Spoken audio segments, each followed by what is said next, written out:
السلام عليكم ورحمة الله وبركاته. الحمد لله رب العالمين، والصلاة والسلام على رسول الله وعلى آله وصحبه ومن والاه، أما بعد. Ndugu zangu, baada ya kumshukuru Mwenyezi Mungu Subhanahu wa Ta'ala na kuzitaka ziada za rehma na amani zimwendee kipenzi chetu mtume wetu Muhammad sallallahu alayhi wa alihi wasallam, tunakutana kwa mara nyingine katika kipindi kinachoelezea masala ya tiba, na hasa tukizingatia afya iliyokuwa bora inakaa kwenye mwili ulio salama. Mwili uliokosa usalama, afya bora haiwezi kutuama katika mwili huo. Sasa ni muhimu sana kwa wewe unayetufuatilia kuhudhurisha moyo wako, pia kuyapa usikivu masikio yako, utufuatilie kwa makini. Huenda kwa haya tutakayoyaeleza yatakuwa ni mtaji mkubwa kwako wewe kukusaidia kuboresha afya yako. Na leo tutaelezea asbabu dhu'f al-jinsi, sababu zinazopelekea mwanamume kuwa dhaifu katika tendo la kijinsia. Na hii inamaanisha mwanamume kukosa nguvu za kiume. Pamoja na kuwa tutaeleza sababu, lakini pia tutatoa solution. Ufumbuzi ni nini? Afanye nini ili aweze kusaidika? Cha kwanza kabisa, mwanamume jiepushe kuoga maji ya baridi, na hasa katika miji yenye baridi. Kwa mfano huku kwetu Tanzania, miji ya Mbeya, Iringa, Njombe, kuoga maji ya baridi mara kwa mara hupelekea kupunguza nguvu za kiume na kukosa performance nzuri ya tendo la ndoa. Jiepushe juu ya hilo. Lakini sababu ya pili inayomfanya mwanamume kukosa nguvu za kiume, tunaambiwa adamu fi'li al-jima'i limuddatin tawila, ni kuto kufanya tendo la ndoa kwa muda mrefu. Yaani mtu anakaa mwaka mzima hajashiriki, miaka miwili hajashiriki. Hii inapelekea mwanamume kukosa nguvu za kiume, kwa sababu hisia hupotea na mishipa hupata ulegevu kwa sababu haijashughulishwa. Na tunapoieleza sababu hii, hatumaanishi kuwahamasisha watu wafanye zinaa. Ikiwa wewe umefikia umri wa kuoa, oa. Na kama unafanya kazi za kusafiri, usikae mbali na mke wako kwa muda wa siku nyingi. Lakini pia kukaa muda mrefu bila kufanya tendo la ndoa husababisha ule uume kurudi ndani na kumfanya mwanamume kuwa na kibamia. Unaweza ukawa wewe ulikuwa hukuzaliwa hivyo, lakini ghafla maumbile yanabadilika, unakuwa ni mwanamume mwenye kibamia. Kwa nini? Kwa sababu hujafanya tendo la ndoa kwa muda mrefu. Lakini sababu ya tatu inayopelekea mwanamume kukosa nguvu za kiume, al-istimna'u bil-yadi, ni kujistarehesha kwa kutumia mkono. Na hii ndio ile inayoitwa masturbation. Kiungo hiki cha mkono ni imara zaidi na ngozi yake ni ngumu zaidi kuliko kile kiungo cha uume. Ni dhaifu na mishipa yake ni laini. Sasa ukitumia mkono unakwenda kuathiri kile kiungo ambacho ni dhaifu. Kwanza kabisa ile mishipa huwa inasinyaa, lakini pia husababisha ganzi, na wewe unaafektika kisaikolojia. Kwa hiyo utakosa hisia, utakosa nguvu za kiume, lakini vile vile kiungo cha uume kitasinyaa kupelekea kuwa na hali ya kibamia. Kwa hiyo masturbation kwa wanamume si jambo zuri. Utamkuta mtu anatumia mkono hata raundi 5 kisha yeye mwenyewe anaiambia nafsi yake, nikikutana na mwanamke nitaua, kama kwa mkono nimeweza. Hapo hapo akienda kukutana na mwanamke, hata kile cha kwanza kinamshinda. Hiyo sio dawa. Kwa hiyo kina baba, vijana, jiepusheni na kitendo cha masturbation, si kitu kizuri. Kwanza tukiangalia athari zilizoko nje ya tendo la ndoa, masturbation inaleta umaskini. Lakini pia inakufanya wewe mwanamume masaa yote uwe unafikiria ngono. Kwa hiyo ni hatari sana. Hiyo ni sababu ya 3. Sababu ya 4 inayoweza kumfanya mwanamume kukosa nguvu za kiume ni kuwa na maradhi ya ulcers. Ulcers ni madonda ya tumbo. Kwa nini? Kwa sababu madonda ya tumbo yakikushika huwa yanaathiri uti wa mgongo na ile sehemu ya mwisho ya mgongo, na huko ndio kuna mishipa ya fahamu, ubongo wa fahamu. Kwa hiyo si ajabu kwa mtu mwenye maradhi ya ulcers kukosa hisia za tendo la ndoa na kupoteza nguvu za kiume.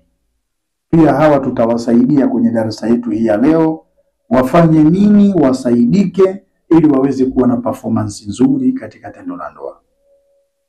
Lakini sababu ya 5, mtu anaweza akakosa nguvu za kiume kwa sababu ya ganzi. Haijalishi hiyo ganzi iko katika maeneo gani ya mwili wako, iwe miguuni, iwe mkononi, iwe ni kiunoni. Mtu yoyote mwenye tatizo la ganzi lazima atakosa nguvu za kiume. Pia tutamshauri nini cha kufanya. Lakini sababu ya 6 inayoweza kumfanya mwanamume kukosa nguvu za kiume ni kuwa na tatizo la ngiri. Na ngiri zimegawanyika katika sehemu mbili. Kuna ngiri ya juu, kuna ngiri ya chini. Hizi zote anakuwa nazo mwanamume. Na hasa ikifika ule wakati wa baridi, mwanamume huwa anataabika sana. Sasa kuna haja ya kutumia mashubiri haya. Kuna njia nzuri tu nitakuelekeza, zinaondosha tatizo la ngiri kabisa moja kwa moja, iwe ni ngiri ya juu au ni ngiri ya chini. Sasa hili tatizo la ngiri kwanza kabisa linadhoofisha nguvu za kiume, lakini linamfanya mwanamume kutokuwa na appetite ya kuliendea tendo la ndoa. Na mwanamume yote mwenye tatizo la ngiri lazima atakuwa na shida ya kupata choo. Na ukishakuwa na shida ya kupata choo, utakuwa una gesi ndani ya tumbo, tumbo litakuunguruma. Wa man kana dhalika faqad quwwata aljimaa. Na yeyote anayekuwa katika hali hiyo lazima akose nguvu za kiume. Darasa hili ni kwa ajili ya kukusaidia wewe mwanamume, na utanishukuru sana.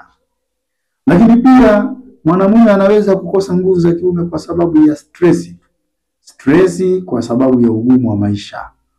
Na ndio maana kuna baadhi ya wana psychology huwa wanasema tatizo la nguvu za kiume ni psychological. Yaani kuna wakati mwingine mtu anaweza kukosa nguvu za kiume kwa sababu ya stress nyingi. Anakosa uweledi wa tendo la ndoa kwa sababu ya stress. Huyu pia anahitaji kushauriwa mwenye tatizo hili.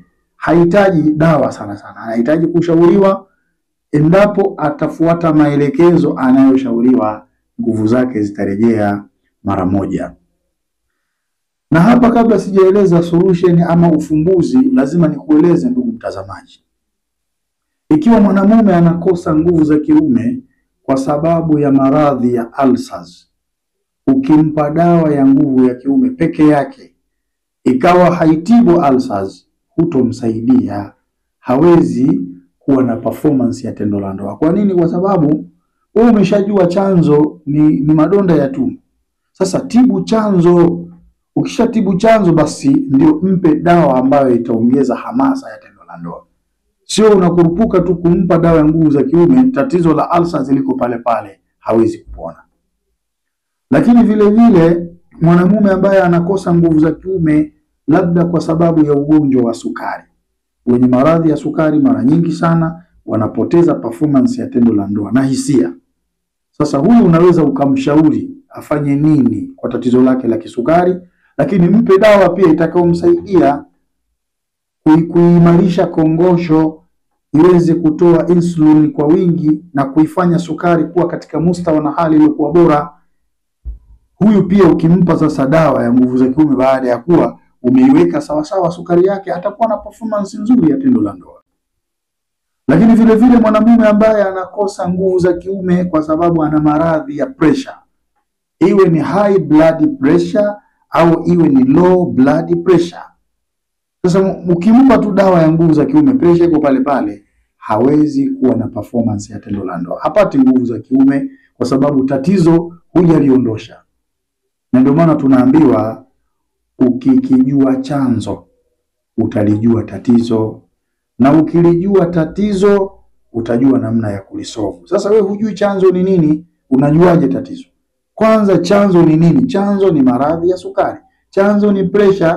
Kwa hiyo shughulika na chanzo, kisha baada ya kuwa umeshughulika na chanzo, sasa lile tatizo unaweza ukaliondoa kwa njia rahisi kabisa. Lakini hivyo hivyo mwanamume ambaye ana tatizo la ngiri, iwe ya juu iwe ya chini, ukimpa dawa ya nguvu za kiume tu, hukumpa dawa inayotibu ngiri, bado unakuwa hujamsaidia. Lazima utibu ile ngiri iondoke kabisa, ndio unampa dawa ambayo inaweza kutibu nguvu za kiume. Lakini kadhalika mwanamume ambaye ana tatizo la bawasiri, iwe ni bawasiri ya ndani au iwe ni bawasiri ya nje, inadhoofisha nguvu za kiume. Kimpa dawa ya nguvu za kiume, hujamtibu bawasiri, hawezi kupona hata mara moja. Sasa na mambo mengi tu yanaweza kuwa yanasababisha wanamume kukosa nguvu za kiume. Sasa tumekuandalia dawa hii. Hii ni mujarabu kweli kweli. Hii dawa inaitwa The Strength of Lion. Maana yake nguvu ya simba, quwwatul asad, nguvu ya simba. Imeitwa hivyo kwa sababu ya ufanyaji kazi wake. Dawa hii mtu mwenye ulcers, kuna namna tutakavyomuelekeza aitumie iweze kumtibu ulcers, na hapo hapo iweze kumuongezea nguvu za kiume, itamsaidia. Lakini pia hata mwenye tatizo la pressure, hii dawa tutamuelekeza anatumia na nini. Akitumia na hicho tutakachomuelekeza, anaiweka pressure yake kuwa katika mustawa, na hapo hapo inamsaidia kupata nguvu za kiume. Hali kadhalika mwenye sukari tutamshauri kwanza afanye nini, azingatie mlo, lakini hii dawa anaitumia kwenye nini kwa ajili ya kuiweka sukari yake sawa sawa. Lakini hivyo hivyo hata mwenye tatizo la ngiri, iwe ni ile ngiri ya juu, ngiri ya chini, hakuna haja ya kufanya operation, hakuna haja ya kutunisha mshipa huku.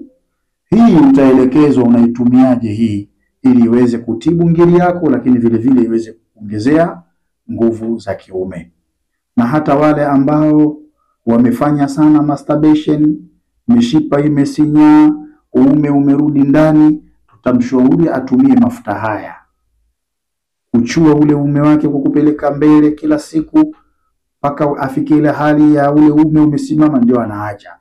Hii bana inaamsha nervous system, inatunisha mishipa na kurejesha umbile la uume kuwa katika hali ya kawaida. Kwa hiyo hata wale ambao wanadhibamia kwa sababu ya masturbation, atatumia nguvu ya simba, lakini pia tutamshauri atumie na mafuta haya kwa ajili ya kurejesha saizi ya maumbile. Kwa hiyo hii dawa inaitwa The Strength of Lion.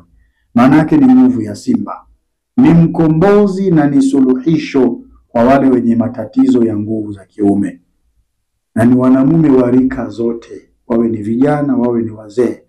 Tusidanganyane bana, ndoa si kwa vijana tu, pia hata kwa wazee. Mwenyezi Mungu hakusema ndoa kwa vijana bana. Kwa hata wewe mzee ambaye ushughuliki, tumia The Strength of Lion, nguvu ya simba, itakusaidia. Nguvu ya simba, ndugu mtazamaji, ni uhakika wa kurudisha furaha na ujana ndani ya nyumba yako. Nguvu ya simba ni suluhisho la kuondosha matatizo sugu kwa haraka. Mfano, kuna matatizo ya mtu kusimamisha kwa tabu, lakini pia akienda nawahi kufika kileleni, akimaliza hawezi kurudia tena tendo kwa mara nyingine. Sasa The Strength of Lion yu'tika qudratan lirujui maratan thania au thalitha au rabia, inakupa uwezo wa kurudia tendo mara 2 au mara 3 au mara 4, inategemea na ukakamavu wa viungo vyako vya mwili. Maana yake inaweza kuwa hali inakuhamasisha uendelee, lakini ukakamavu hauna. Kwa hiyo inategemea na ukakamavu wa mwili wako. The strength of lion, nguvu ya simba inazuia uchovu baada ya kufanya tendo la ndoa, hutohisi uchovu. Lakini pia inakupa appetite ya kuanza safari nyingine kwa haraka. Sio mwingine akimaliza saa 4 za usiku ili aanze safari nyingine ni kubaila alfajiri, kabla kidogo ya kuchomoza alfajiri ndio hamu inamwijia. Hapana, nguvu ya simba inakuondoshea matatizo hayo. Nguvu ya simba itakusaidia wewe kurekebisha mifumo yote inayohusika na nguvu za kiume. Nguvu ya simba inakwenda kurekebisha mzunguko wa damu na kuyafanya mapigo ya moyo yaende vizuri. The strength of lion, nguvu ya simba inakwenda kushughulikia digestion system, ule mmeng'enyo wa chakula, na inakwenda kuchochea male reproduction system, ule muundo wa uzazi wa mwanamume, ili uweze kuzalisha hormone zinazohitajika na kusaidia performance ya tendo la ndoa. Pana mengi ambayo yanakwenda kupatikana kupitia the strength of lion. Mahala popote ukihitaji dawa hii utasafirishiwa duniani, alimuradi tu hiyo ni sehemu ambayo huduma ya DHL inafika. Lakini kama ni hapa Tanzania, iwe ni Dar es Salaam, iwe ni Mbeya, iwe ni Mtwara, iwe ni Zanzibar, iwe ni Dodoma, iwe ni Morogoro, iwe ni Singida, utasafirishiwa kwa basi maalum, na sisi tutakupa risiti yako na utakwenda kuchukua dawa hii. Kwa hiyo unaweza kuwasiliana na sisi kwa namba zilizoko katika skrini hapo, kisha ukatueleza tatizo lako, na sisi tutakwambia unatumia dozi ngapi kwa ajili ya tatizo lako kupona. Na likishapona limepona, labda tena utumie zile malighafi zitakazodhoofisha tendo la ndoa, lakini ukipona umepona. Kwa hiyo tutakuuliza kama ni dawa hii the strength of lion peke yake, tutakueleza. Lakini kama pia inahitajika uyapate mafuta haya, pia tutakuelekeza kulingana na tatizo ulilo nalo. Hii ni sehemu yetu ya kwanza tukizungumzia udhaifu wa tendo la kijinsia. Lakini kuna sehemu ya pili tena, tutakuja kueleza kwenye the strength of lion kumeingia nini mpaka imeweza kutibu matatizo yote hayo na kumfanya mwanamume kuwa na performance nzuri ya tendo la ndoa. Nini kimeingia humu? Sehemu yetu ya pili tutakuja kueleza. Tumuombe Mwenyezi Mungu Subhanahu wa Ta'ala tujalie tawfik, innahu waliyut tawfik. Wassalamu alaikum wa rahmatullahi wa barakatuh.